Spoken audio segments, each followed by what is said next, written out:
તો hello guys, welcome back to my YouTube channel. તમારું બધાનું ફરી એક નવા વ્લોગમાં સ્વાગત છે. તો બધા ડાયરોને મારા જય શ્રી રામ.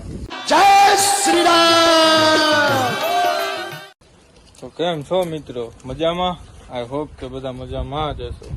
તો આજે અમે રુદ્રને ચડાવ કરી છે. રુદ્રને લઈ જવી છે બહાર, ચડાવ કરી છે. હજી સામાન્ય એવું કર્યું છે અને તંગ હમણાં કીધું ને એમને પીડ્યો છે, તેલ ને એવું લગાડે. તો લઈ જવી છે વસેરીને. રોવી હજી પહેલી વખત છે માથે બેહવાનું. તો કેમ થાય છે કેમ નહીં રોવી. તો બન્યા રહ્યો વિડીયોમાં. નવા હોય તો મારી ચેનલને સબસ્ક્રાઈબર કરજો અને બેલ આઇકન દબાવવાનું ભૂલતા નહીં. તો બન્યા રહ્યો મારા વિડીયોમાં.